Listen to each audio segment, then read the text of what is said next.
In part one of our Tiritiri Matangi experience, we covered our journey to the island, our accommodation and our first impressions of the wildlife. In this episode, we continue our exploration of the island, which of course includes more bird mania. The island is about 2.6 kilometres long by 1 kilometre wide, and tracks crisscross the landscape. The tracks in red are the ones that we walked. During our 3-day stay, we only covered about half the island. If you go there for a day trip, you may only get to see a couple of tracks. Tracks are well formed and effortless to walk.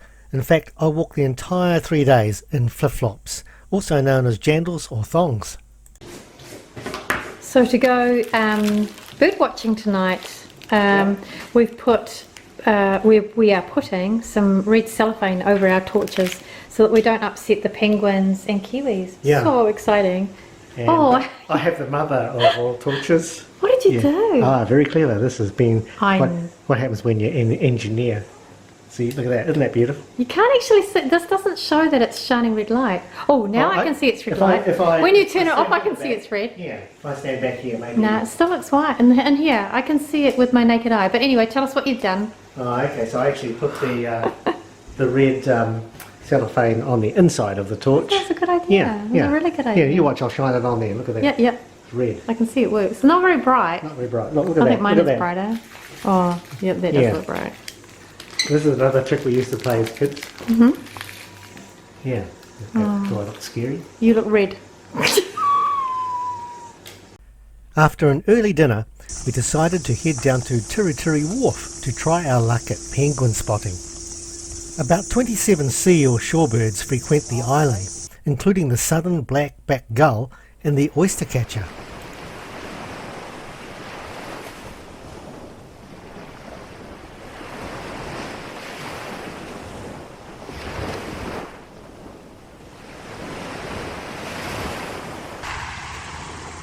We're at Hobbs Beach. What is Hobbs Beach known for, Stephen? What is Hobbs Beach known for? Something beginning with P. Penguins. It was, we were told that they come up this beach and at dusk, don't they? Yeah, after a day at sea. After a day at sea feeding. After a fishing day. And so we waited for the Tiritiri Matangi blue penguins to come home. And waited. And waited. And waited.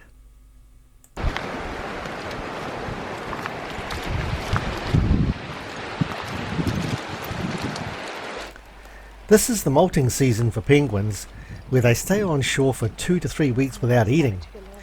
We managed to see one of these in one of the nests. These are the world's smallest penguins. During the night, we could hear kiwis, although when we were there, none came out of the bush for us. Yeah, I can see it. Others, however, spotted them on the walking tracks. I can't see it. The upside of the night walks was that we did see a lot of tuataras. Can you see it? The red colour is because we are required to filter the light from our torches to avoid discomfort to the nocturnal animals. On the wattle track, we found a giant weta who was having a drink at the water trough. These are endemic to New Zealand and are threatened. Although fierce looking, in fact, they're totally harmless. The next day, one of the guides spotted another weta on the main track.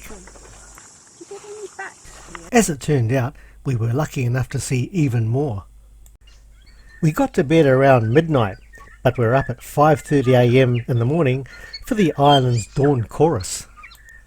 A dawn chorus is characteristic of New Zealand birds, who have a loud chorus at dawn, and in particular it's characteristic of the tui and the bellbird.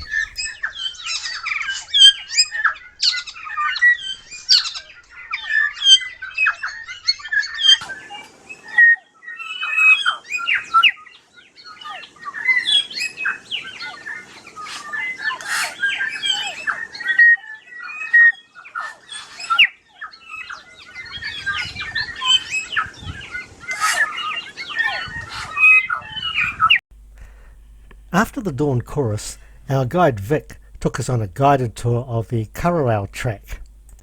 What an incredibly knowledgeable person he was, having been associated with the conservation on the island since 1982. That's 37 years. He explained why there are no mammals native to New Zealand and only birds. It's basically because of what happened 55 million years ago when New Zealand split from Australia. The walks in general take you through some beautiful scenery, and it's hard to do justice to the experience in a simple video like this. It wasn't long before our leader Vic spotted a North Island robin. It's very rare and only found in a few places in New Zealand.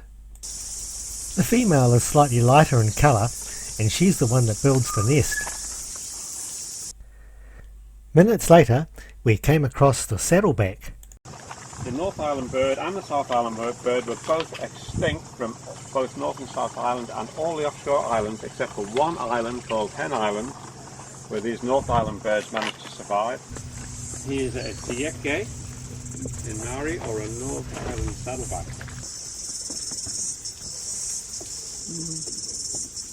And this is a female hihi actually.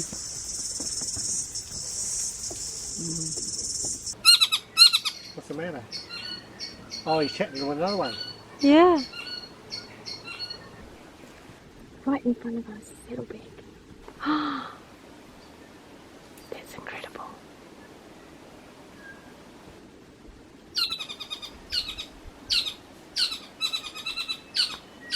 Found a little family of saddlebacks.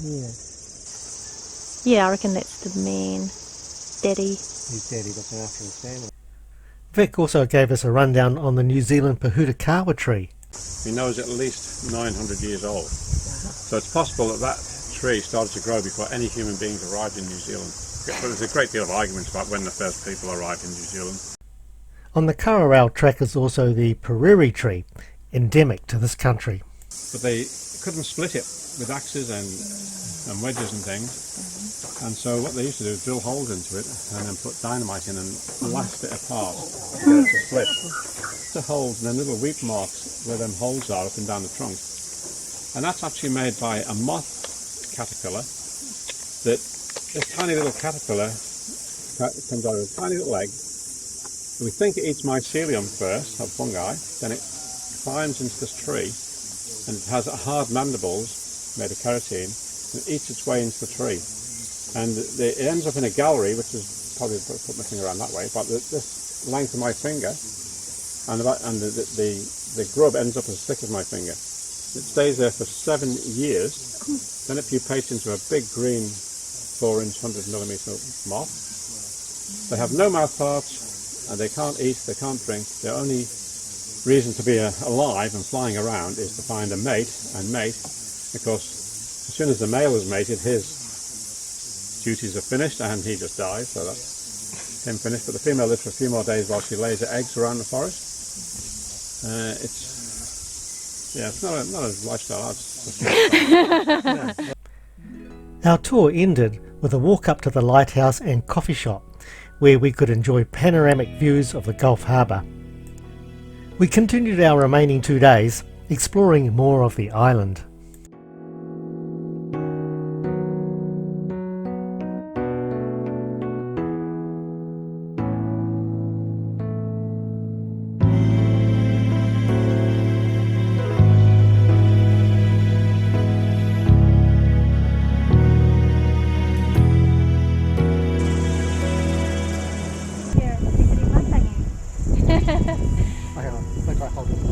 No, you be like that.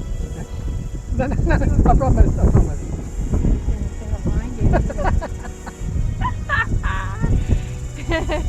Alright.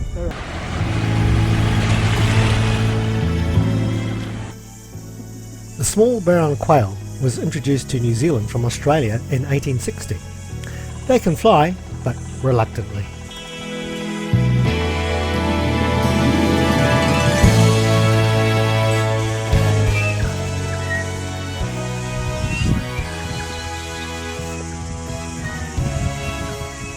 Hello.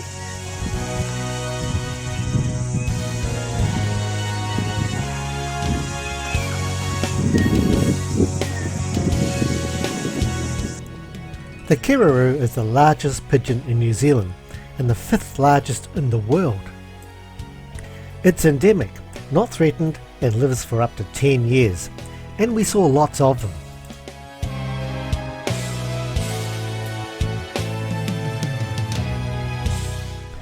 Another bird we saw plenty of was the kakariki, or red-crowned parakeet. Although there are several hundred on the island, they are an at-risk species. Hello.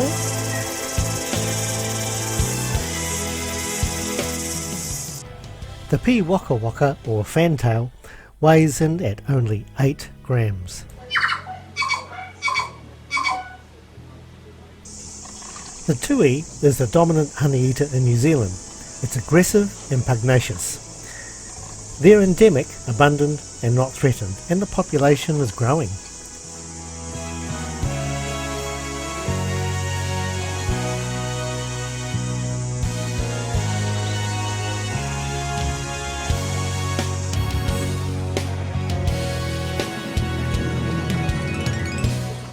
It's all happening now. Yeah. It's happy hour. Yeah. That's right. Yeah. Drink. We hope you enjoyed our memories of Tiritiri Matangi, and a big thanks to the Department of Conservation of the New Zealand Government and all its staff and volunteers who make it possible for ordinary people like us to experience this world-class eco-tourist site, Tiritiri Matangi Island.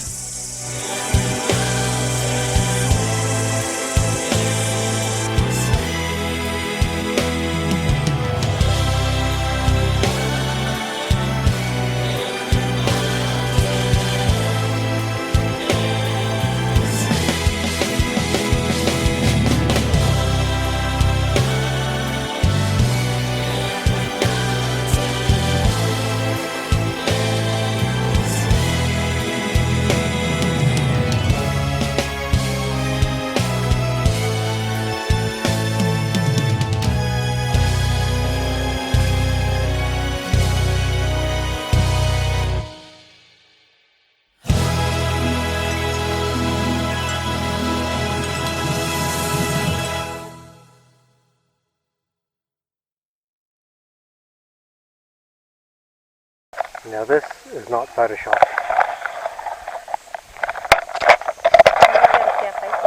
No, it doesn't matter. Oh, it's fine. Well, it might be photoshopped after all. Yeah. We'll give up, eh? Yeah, should we go?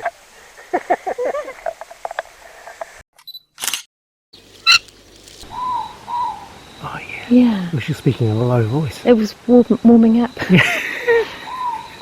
Oh wow, it's now really cranking. Yeah. Yeah, we're really cooking with gas now. Ah. Yeah, it's just warming up his throat. You know how opera singer warms up? Yeah. It's doing the same La thing. la la la la la la. Yeah.